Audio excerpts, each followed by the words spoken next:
Porque se você tem Cristo no coração, você é obreiro, segundo o apóstolo Paulo. Então vamos orar, vamos pedir a bênção do Senhor sobre nosso tempo.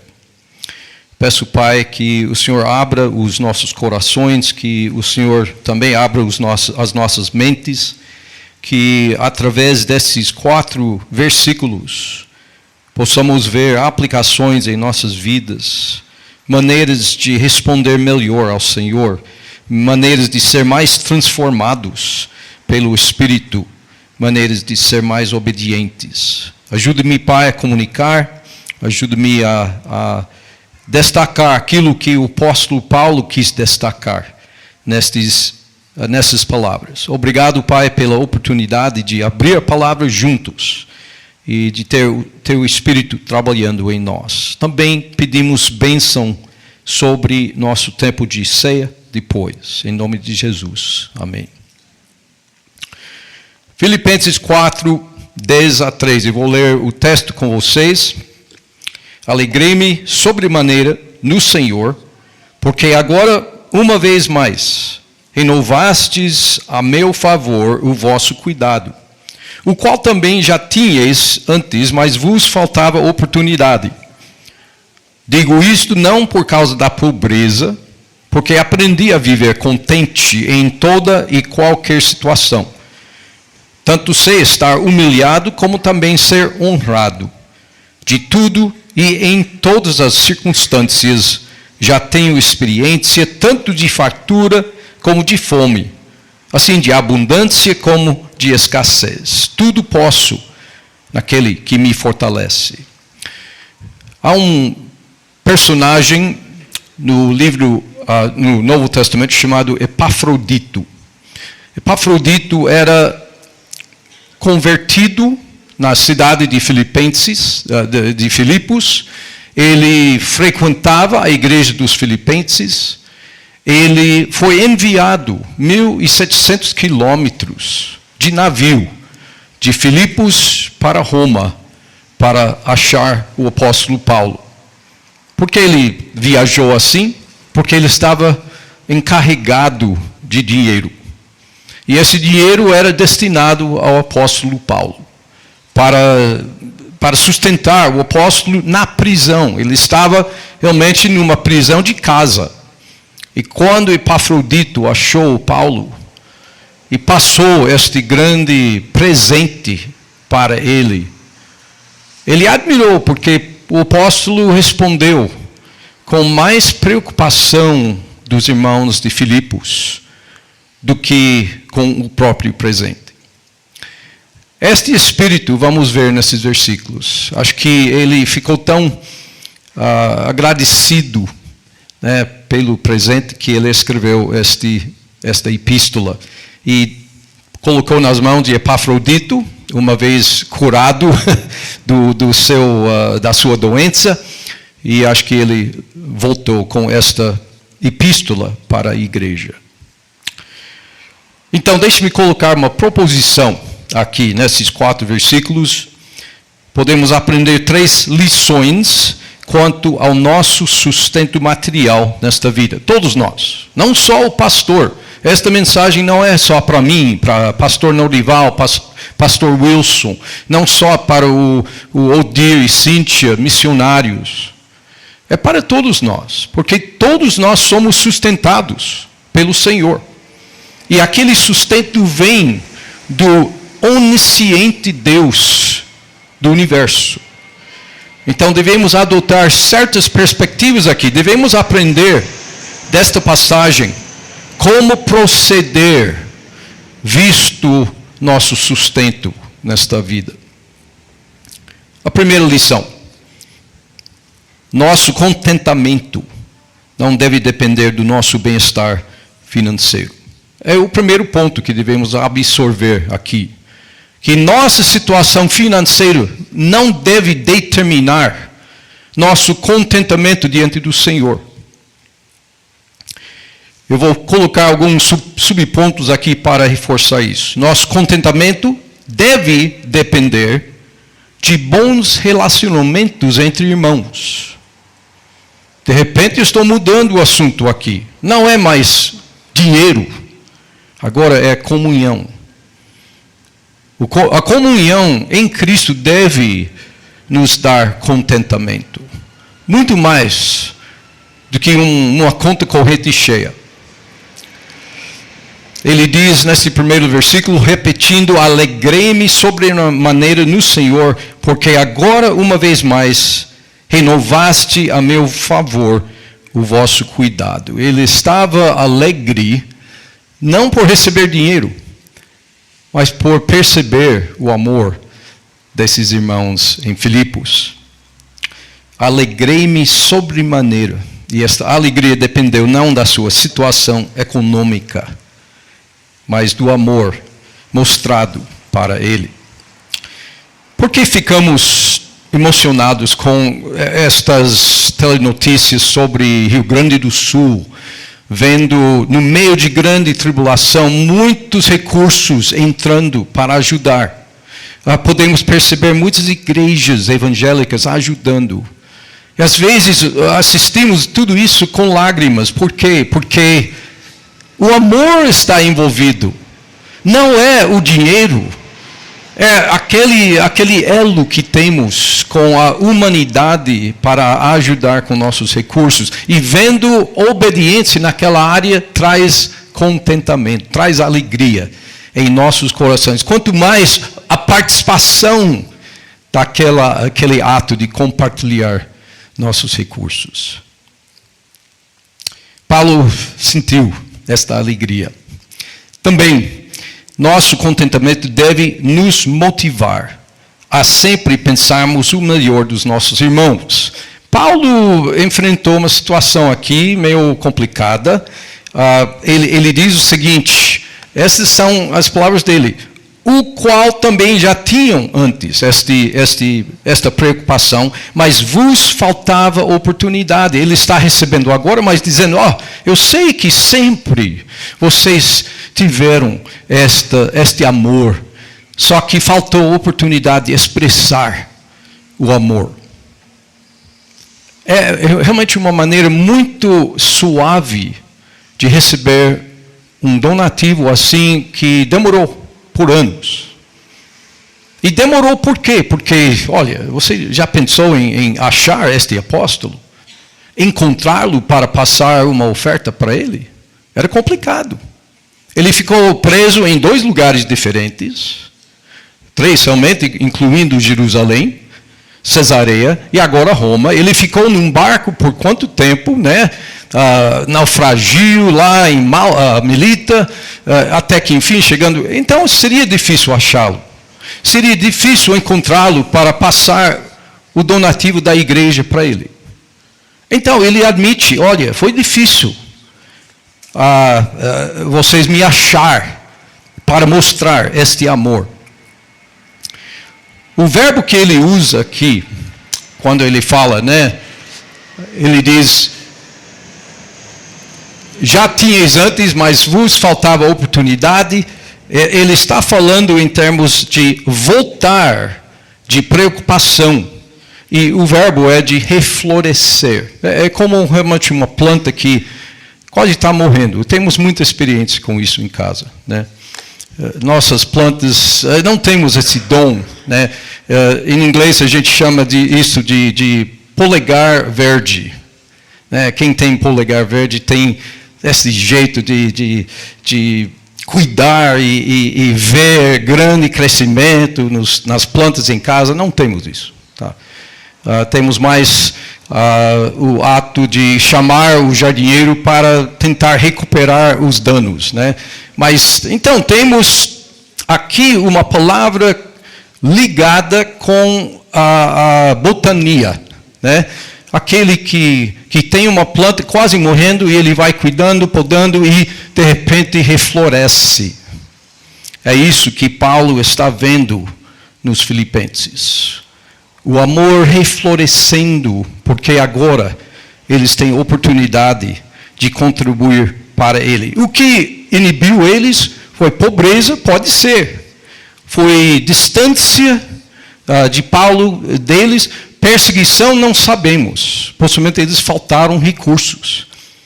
E como já disse, a dificuldade em encontrar este apóstolo viajante do mundo inteiro.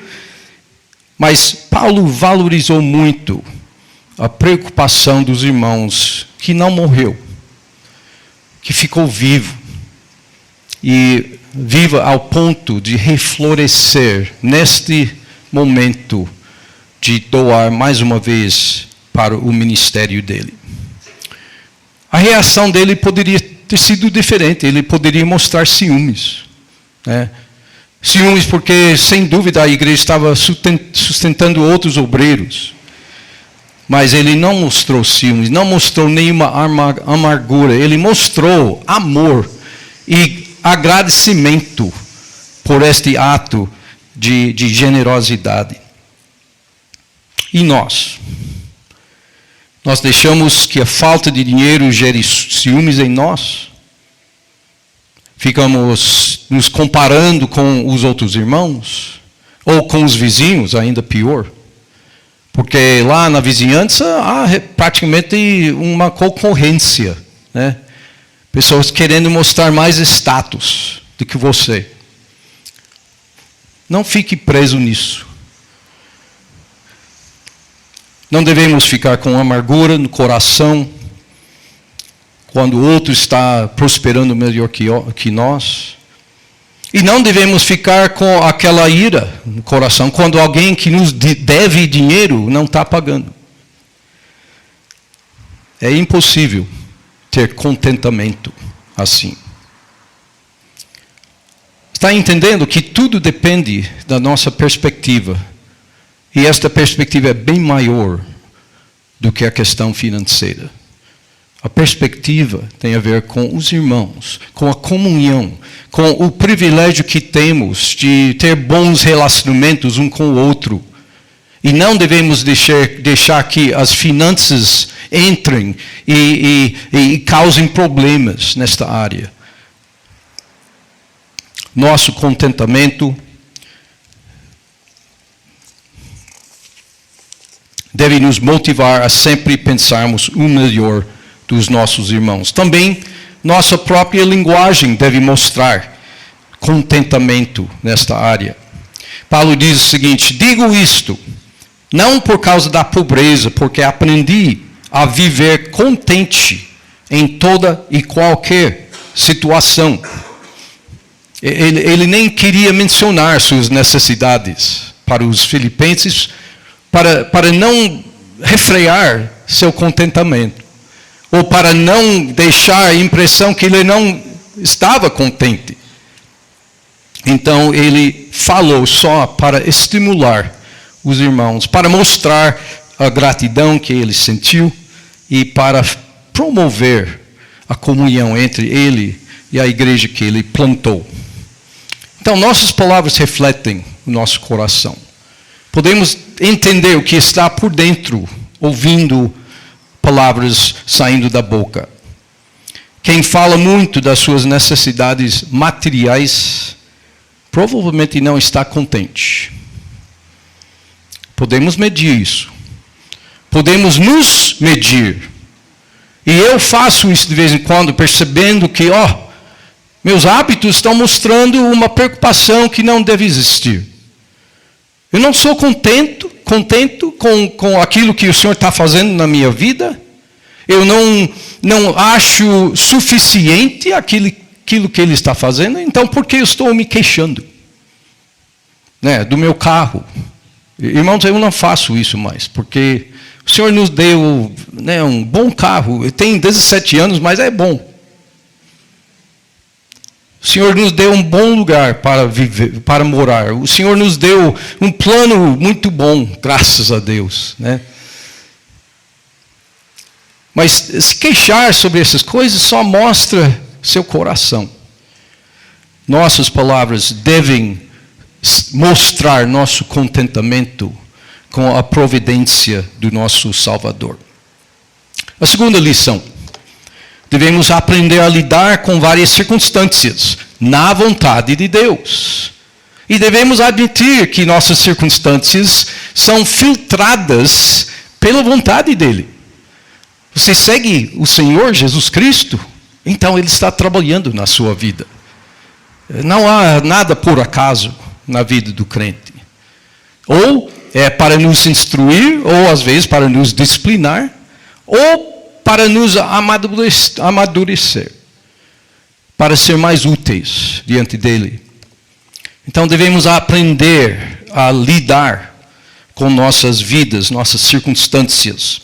E então ele fala o seguinte aqui, versículo 12: tanto estar humilhado, como também ser honrado. De tudo e em todas as circunstâncias já tenho experiência, tanto de fartura como de fome, assim de abundância como de escassez.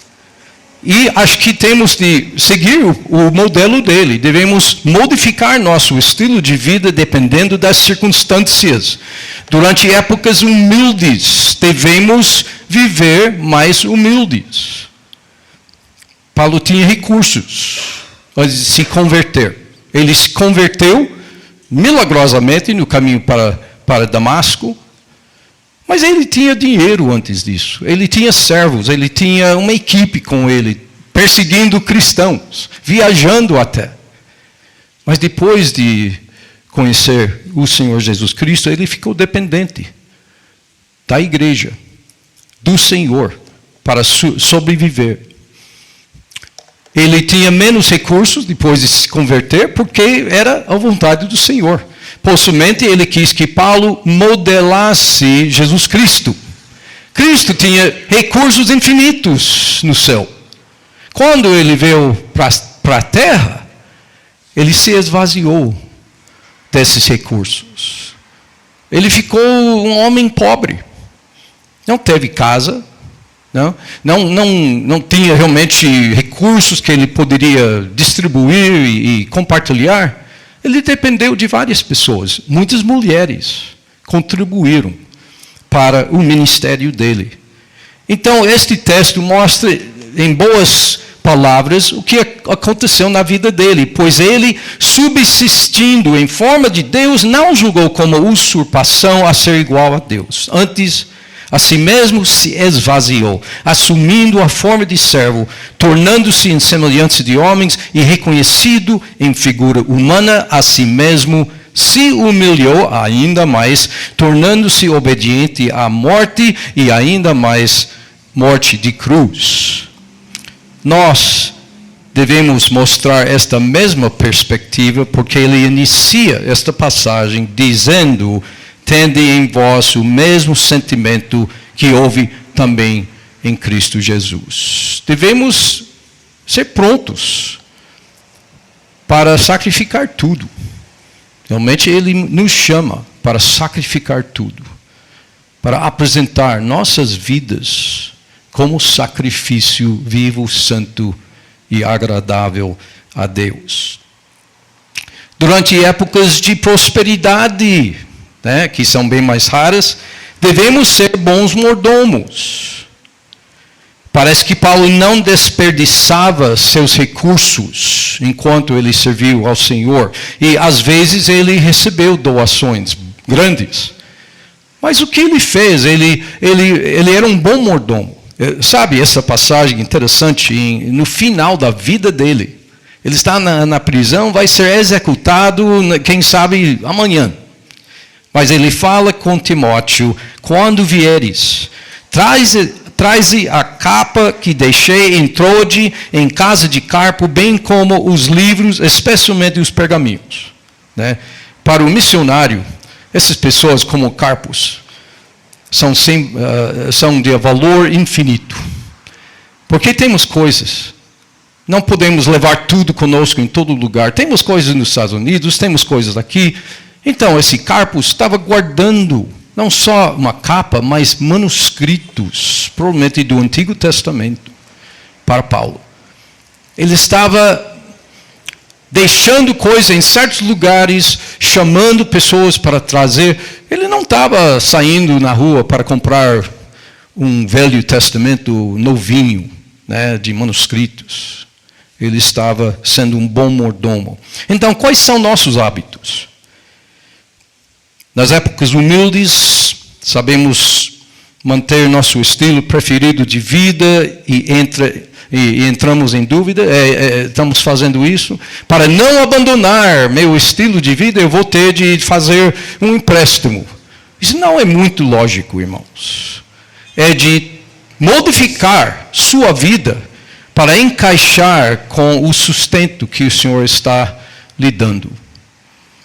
É de saber modificar sua vida para conformar-se com a vontade do Senhor.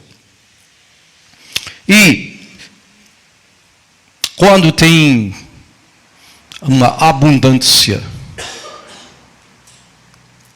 nosso hábito é de gastar dinheiro rapidinho, porque temos dinheiro, chegou a hora de gastar dinheiro. A abundância não elimina a responsabilidade de ser bons mordomos. Há muitas necessidades que podemos cumprir com dinheiro em excesso. Vamos pensar nesses termos. Durante épocas de prosperidade, devemos ser bons mordomos. Também devemos nos adaptar para mudanças em nossas necessidades. Quando temos mais do que é necessário, devemos ser generosos. Paulo diz, aquele que furtava, não furte mais. Antes trabalhe, fazendo com as próprias mãos o que é bom, para que tenha com que acudir ao necessitado. Então, não, acho que furto não é um problema entre nós, mas, olha, o ato de restringir nossa generosidade em momentos quando temos recursos, eu vejo isso como pecado. Né? Quem sabe fazer o bem e não está fazendo, para ele isso é pecado. Quando não temos bastante, devemos depender do Senhor e dos irmãos. Em Gálatas 6:10, Paulo diz, por isso, enquanto tivermos oportunidade, façamos o bem a todos, mas principalmente aos da família de fé. Então, irmãos, fazemos uma família aqui. Tem necessidades em nosso meio, então devemos cuidar daquelas necessidades.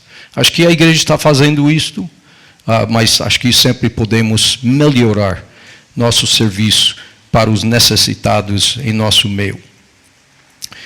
Se o apóstolo Paulo ficasse em pé diante de nós hoje, pedindo dinheiro para a sua missão, sem dúvida, a gente pegaria o dinheiro, porque conhecemos o apóstolo Paulo, um obreiro fiel. Mas, irmãos, temos obreiros também aqui, profissionais. Temos 2 pastores que dependem desta igreja. Então não devemos esquecer das necessidades deles. Possivelmente, em certas épocas, você não tem condições de ajudar. Mas chegando aquelas outras épocas, quando você tem bastante, você deve ser generoso com a obra do Senhor. A terceira lição, devemos conhecer a fonte da nossa força para lidar com esta vida. Tudo posso naquele que me fortalece. Não há circunstâncias que sejam difíceis demais para o seguidor de Deus. Todas as coisas. O Senhor fornece todo o poder necessário para lidar com nossas experiências. E isto pode ter a ver com dificuldade ou bênção.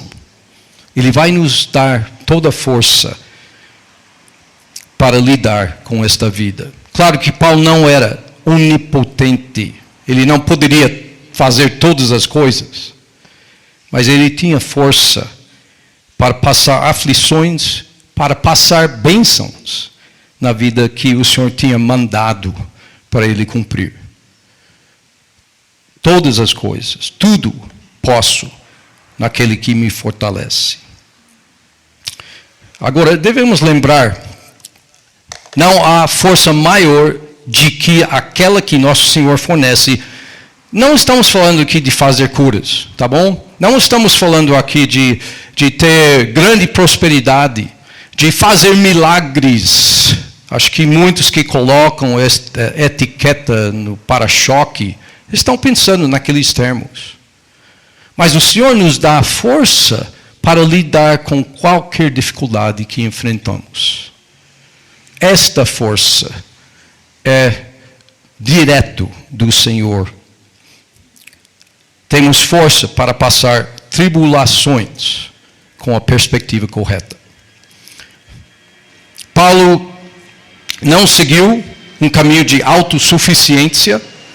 Ele sabia bem que ele dependia de Cristo e do povo de Deus. Ele passou por muitas dificuldades. Se eu tivesse tempo, eu mostraria 2 Coríntios capítulo 11. Ele cita várias dificuldades que ele passou. Muita coisa que ele passou que era realmente uma tribulação física. Mas também menciona dificuldades emocionais com o cuidado das igrejas. Mas o Senhor lhe deu toda a força para Paulo, para lidar com as dificuldades da sua vida, e Ele nos dá toda esta força também. Deixe-me só colocar um dos últimos desafios da vida dele.